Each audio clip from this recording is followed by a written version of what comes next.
for this, we are going to be doing our 4-hole button. I know you're so excited. Thrilled to death. Ta-la-la. Okay, so to get started, the first thing you want to do is you're going to want to put a dot somewhere on this for practice spot. Nice little dot. Some like to do a plus sign or crisscross, and that becomes handy when you're trying to do these. So you're trying to make sure it stays where you want it to. But put a dot. If you end up putting it over here, your dot would go right on top. Boop. Okay? But for our intents and purposes, we've got that. So you're going to need to cut you some more thread. You can do it double or you can do a quadruple thread. So for double, you're going to match up your ends like we did for all of our other closures. If you decide to do a quadruple thread,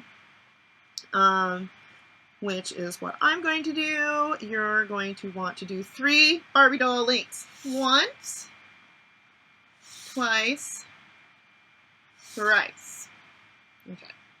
And then clip your thread, of course. What was the end of this? So clip my thread.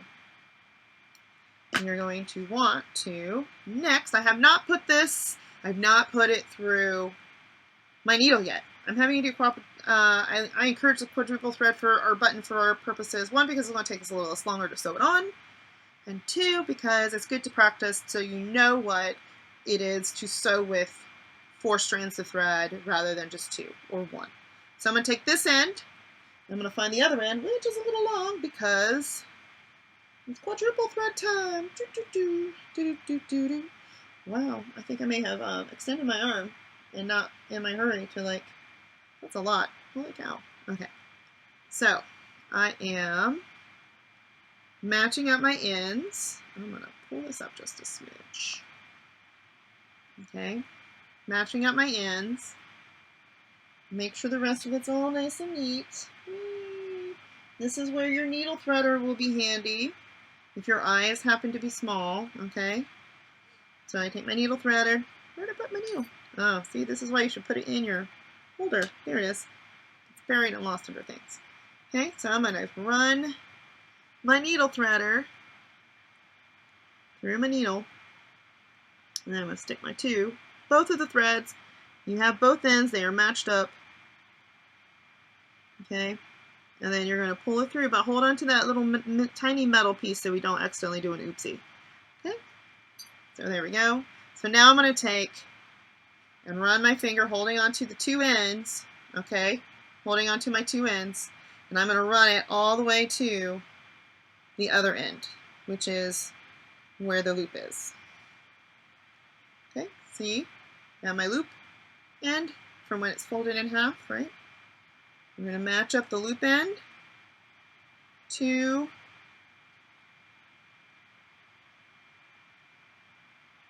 the 2 cut ends, okay?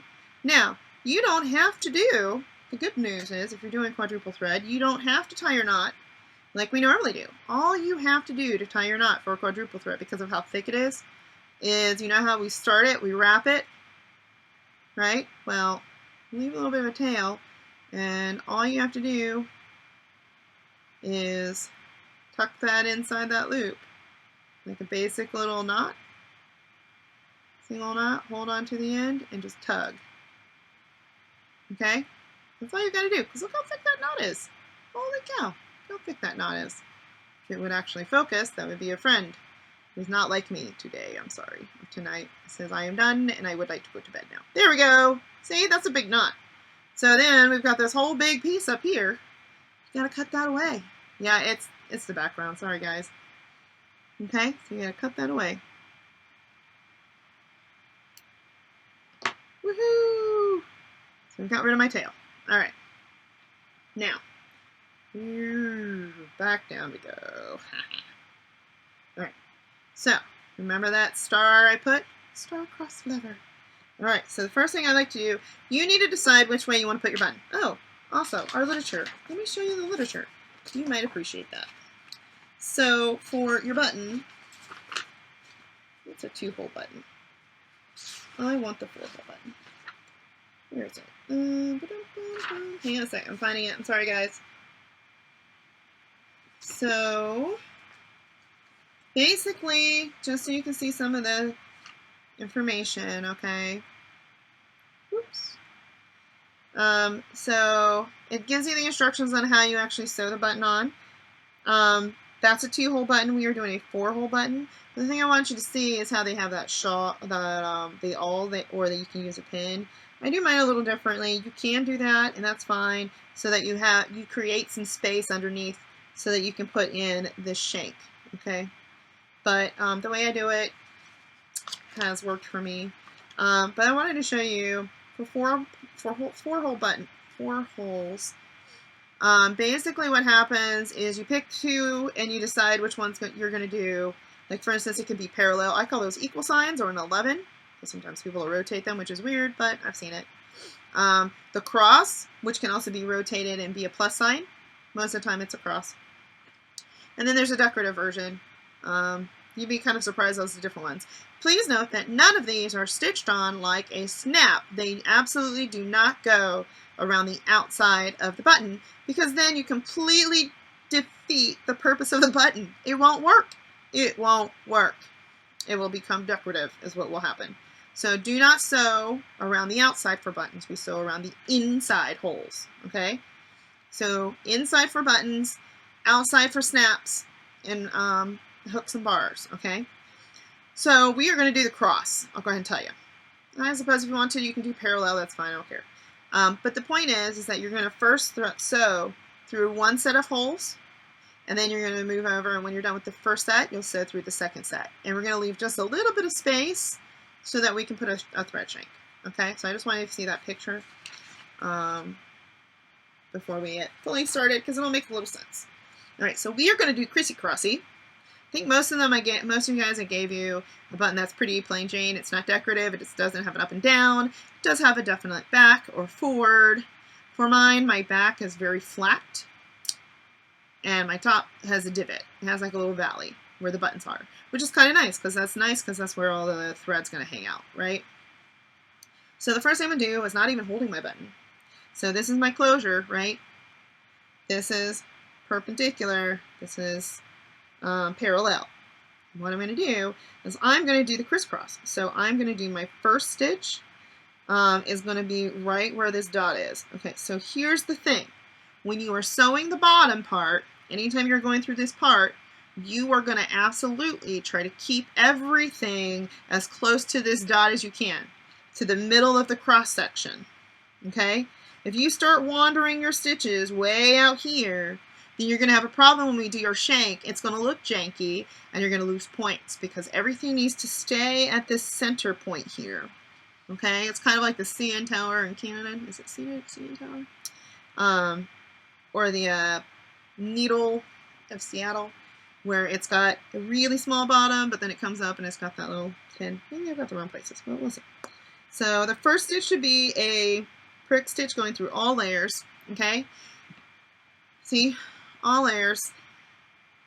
But this also makes it easier when you're sewing it on the snap, because you only have to worry about trying to get in this smaller place. I'm going to tell you that's going to be a little bit more difficult. Okay? And you might take you a few tries. Okay? So we're going to pull that through. We've got a nice thing. So once again, you got to manage all of this thread. Okay? So now we're going to take our button and we're going to just put it through a hole. Doesn't matter what hole for the first one. See? Doesn't matter what hole. So I know that I'm going to do the one, if I'm looking at my holes, see, I'm looking at my holes. So if I'm looking at my holes, I'm going to decide, if you were doing parallel, I really hate it when it does this. Come on, there we go. If you're going to do parallel, I would obviously be going either straight across this way or this way. However, I'm doing the cross, so I'm going to go diagonally across. So you can just feed your thread diagonally across. Okay? Then I'm going to go look underneath.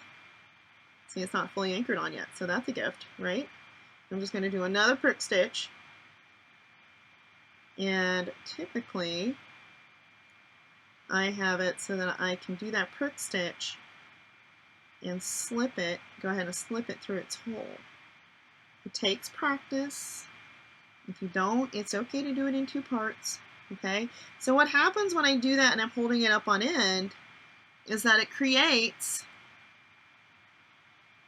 oops, I'm holding it funny. It creates that little bit of extra that I need.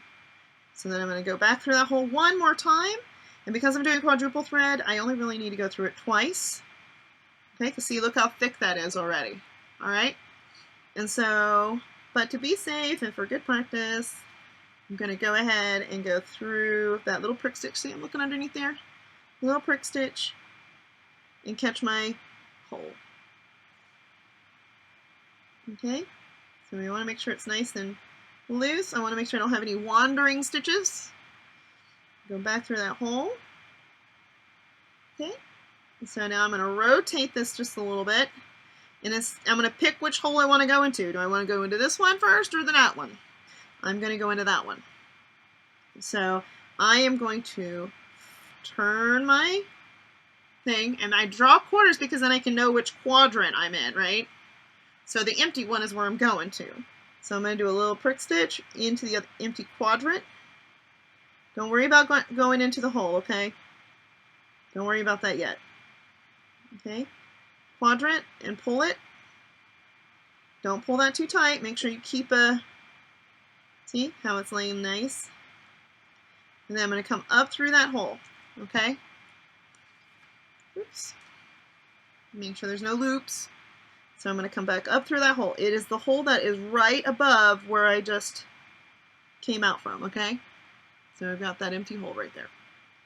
So I'm going to come up through there, okay? I'm going to rotate so that I can go through the other hole. Okay, so I've gone through all the holes now. And then I'm going to make sure I've got space, and I'm going to do a prick stitch close to that crissy cross, okay? Straight into my other hole, and pull. And make sure you've still got space, boop, boop, boop, boop, right? Come back through that other hole. And then this time, when I come through, I'm going to come out between the two layers, between the fabric and the button, okay? Now keep in mind, if you are doing this with double thread, I'm only having to go through twice. You're going to probably have to go through like 4 times, okay? Because half the thread that I'm using right now. Okay, so now I'm going to prick stitch. Oops, make sure you're prick stitching in the right spot, my Leilani. I talk to myself a lot. It's good for the soul. Okay, and you're going to prick stitch. You come out between the fabric and the button. Okay. Make sure it's snug, but not overly tight, because if it's too tight, we do not get or have our shape of love. Okay? So you see that? Boop, boop. Right? Now you don't see that because it doesn't want to focus. It's being an evil snot. It'll focus in a minute. Okay? So we've got this. I'm going to give it a minute. Come on. There it goes. Okay, see how lovely that is. See, my thread is between my layers. All right. I do not have my buttonhole. My button is not all over the place. Okay. It's neat. It's all in, focused around that crissy cross. So now I'm going to take, and I have a little bit of space. See, I can wiggle it. You can wiggle it just a little bit. All right. So now I'm going to take this thread. And I'm going to wrap it. See how I wrap it. Once, twice, 3 times, possibly 4. No way. Now, you want to make sure that you did not pull it so tight, or that you had enough space for you to be able to pull it tight, and it only catches the thread. If you catch fabric and it has a little dimple from it, then you might be in trouble, okay? See, I have all my stitching was focused, which is good, okay? Focused. All right, so then I'm going to pinch. I'm going to pinch it for the moment, because then I'm going to push my needle. Oh, let's make it that way. Push my needle. Let me get it so that people can see back through the back. Now, you can push it through the back. This is the one time you hear me pull it through the back side. and you can tie your knot on the back side. However, because I tend to have to do a whole lot of snaps, sewing of buttons on snaps, I tie my knot a little differently, okay? So I'm going to do a prick stitch in between layers, okay? Come on. Doesn't want to cooperate with me today. Go fig. All right. Okay, see that? Woo! And then I'm going to do my knot like I always have, okay? So a little other little prick stitch, close to where I did that one. Oh, come on. He really has an attitude with me today. It's okay. That's okay. Sometimes we have an off day. So then I'm going to wrap it twice. Once, twice, okay? Then I'm going to pull. Pull, pull, pull, pull, pull. All right. Pushing that knot down to the fabric. All right, so that knot is down toward that fabric. Let's see if I did a good enough job. Sometimes I don't. We're all human, okay? So then I come back and I am going to tuck it. Now the first one, I'm going to tuck it. It can be through the fabric, even be through the threads. And then my last one, I tuck it right through the middle of the shank. Okay? Okay, so once again, there's a lot of different ways to tie knots. I'm kind of keeping it all plain and simple. You can also just do the two underneath, but because this is really thick thread, I was not doing that. So you would probably want to practice this a couple times. All right, so then you have your button. Please note that when I didn't tell you at the beginning, sorry guys, note that your button goes on the male side, but it's on the back of the male side, okay? So all the hooks are on the underside. The button is on the very top, okay? So here we go. That is all. So we are going to hook this up, looking at our closure. See, I've got little threads everywhere. And closures, and this, there we go. Now some nice and neat. There's your closures, okay? That's what it should look like. Your button should be on this side. If your button is on the other side, you are wrong. You will need to redo it. If your button is on this side, you are wrong. You will need to redo it. Your button has to be on the back side of the male half of the closures, on the top side. So, for instance, if this was, it would not, that is incorrect. On any side, on the underside would be incorrect. So then you would take a picture of this. You would take a, let me try that again. Come on, Snappy. So when you get ready to submit your pictures, you're going to take a picture of this side and this side, and you can do individual. I haven't figured out which is the easiest way to do that.